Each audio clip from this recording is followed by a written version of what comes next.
आधिकारिक रूप से चुनाव का सिंबल मिलने पर मैं सबसे पहले अपने राष्ट्रीय अध्यक्ष जी को धन्यवाद दूंगा, जिन्होंने सिंबल ही नहीं दिया, मुझे भरोसा दिया है।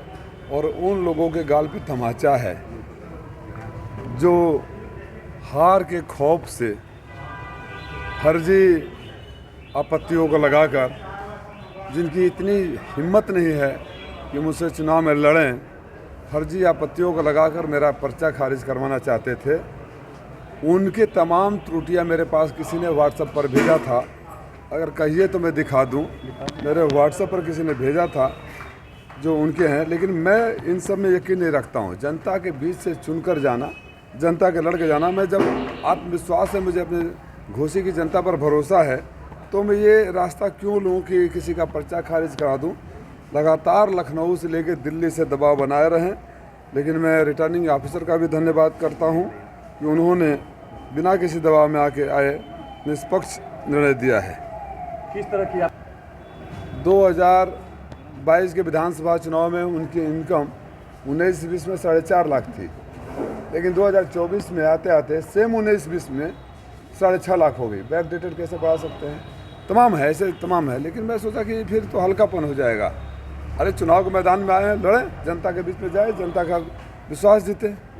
तो जो लोग फर्जी आपत्तियों के सहारे और सत्ता का दुरुपयोग करके खारिज कराना चाहते थे, उन्होंने साबित कर दिया कि वो डरे हुए हैं, खौफजदा हैं, कायर हैं, लड़ने में यकीन नहीं रखते।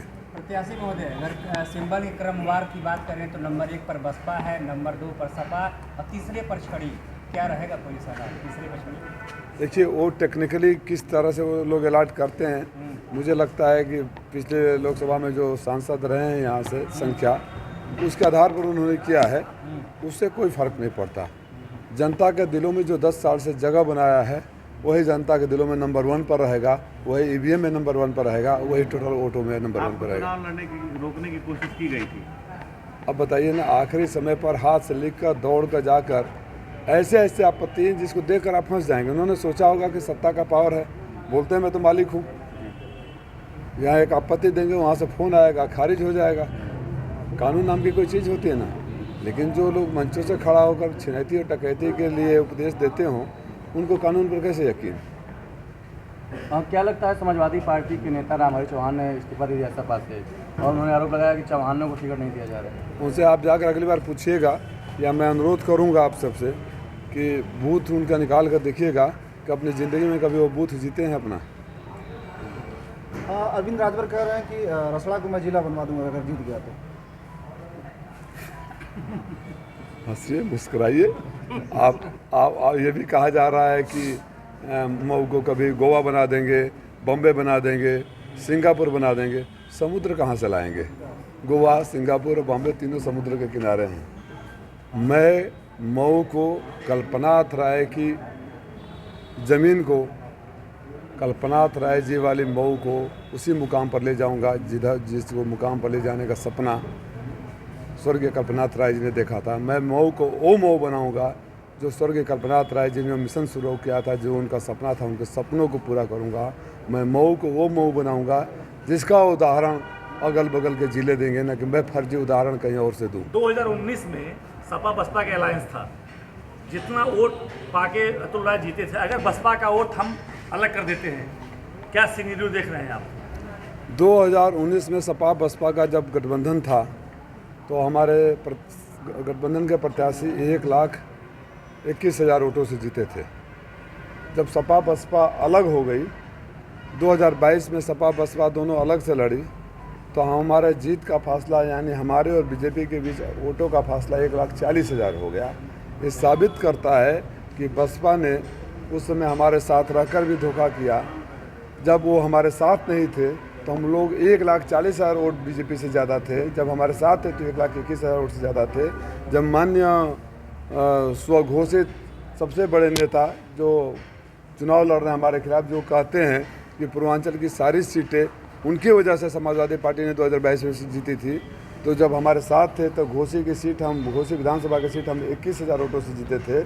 जब उनके साथ चले गए तो हमारा जीत का अंतर 43,000 हो गया। मैं राजीव राय नहीं बोल रहा हूँ, ये आंकड़े बोल रहे हैं, और आंकड़े झूठ नहीं बोलते।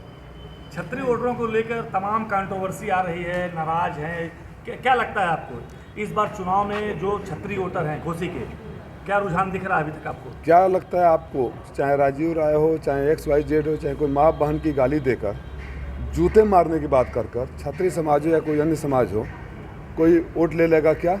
अभी एक वीडियो वायरल हो रहा है, उनके जिला अध्यक्ष का वीडियो जो वायरल हो रहा है अभी मेरे पास आया, आप सुनोगे तो उतनी गंदी और भद्दी गालियाँ घिन आती है ऐसे लोगों से जो राजनीति में रहकर इस तरह की भाषा का इस्तेमाल करते हैं। राजनीति में आप विरोधी हो सकते हैं, प्रधानमंत्री जी के हम भी विरोधी हैं, हम विरोधी दल में हैं, नैतिक राजनीतिक विरोध है, विचारों पर विरोध है, लेकिन क्या हम माँ बहन की गाली देने लगेंगे?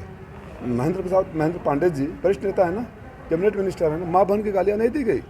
तो आप चाहते हैं कि माँ बहन जब चाहें माँ बहन की गाली दें, जूते मारने की बात करें और वोट ले लें? दूर नहीं होनी इस बात, क्योंकि अगर वोटर पोलिंग सेंटर तक पहुंच भी जाता है वो दबाव में, जब उसकी उंगली ईवीएम मशीन तक जाएगी तो एक न एक पल उसकी अपनी माँ का चेहरा याद आएगा जिस कोख से पैदा हुआ था, जिस माँ ने उनको पैदा किया था, जिस माँ को गाली दी गई थी, उस बहन का चेहरा याद आएगा जिस बहन ने राखी बांधी थी। और माँ बहन की गाली सुनकर, राखी बांधने वाली बहन को गाली देकर, माँ पैदा करने वाली माँ को गाली सुनकर, जूते खाने की बात सुनकर कौन वोटर वोट देगा? आप लोग खुद से पूछिए। 23 को प्रधानमंत्री आ रहे हैं घोसी में, आपके खिलाफ प्रचार करने हैं तो प्रधानमंत्री आ रहे हैं प्रचार जी आए तो क्या प्रॉब्लम, उनका काम भी प्रचार मंत्री तो ही है, उससे क्या फ़र्क पड़ता है? जहाँ 19 में भी आए थे, जीत गए, इसके पहले भी आए थे यहाँ विधानसभा के चुनाव में, सदर की सीट जीत गए।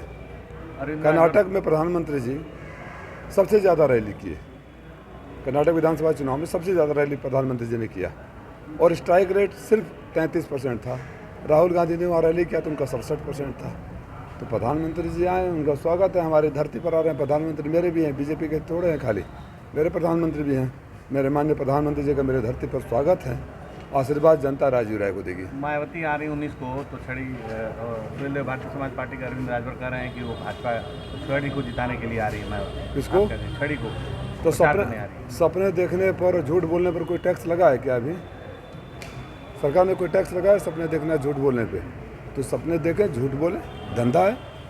अरविंद राजभर ने कहा, उसका जवाब तो मायावती देगी ना, मैं कैसे दे सकता हूँ? वो लोग भाजपा के लोग बाबा कर रहे हैं कि राजीव राय 5 मुद्दे बता दें, उनको कोई मुद्दा नहीं है, क्या करेंगे? 5 मुद्दे बता, किसी का मुद्दा काम करने के लिए। राजीव राय ने 10 सालों से काम करके दिखाया है और राजीव राय मुद्दे जनता को बताते हैं, हर रोज़ बताते हैं।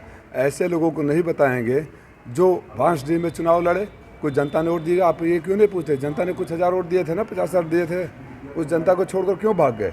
फिर बनारस भाग गए, बनारस में जनता ने वोट दिया था, हारे या जीते, छोड़कर वहाँ क्यों भाग गए? जो घोसी को शरण स्थली बनाने आए हैं, राजनीतिक घुमंत जाति के प्रजातियों को जवाब देना राजीव राय की जिम्मेदारी नहीं है। पहले वो कुछ करना सीखे, बोलना सीखे, संस्कार में बोले, भाषा को समझे, तब उनको जवाब देंगे। घोसी की जनता राजीव राय ने करके दिखाया है और राजीव राय ने नहीं कहा है कि मैं सिंगापुर और बॉम्बे बना दूंगा। राजीव राय ने यह कहा है कल्पना अथराई की घोसी को बनाऊंगा, जिस घोसी की मिसाल लोकसभा में लोग जनता देश देगी। बहुत बहुत धन्यवाद।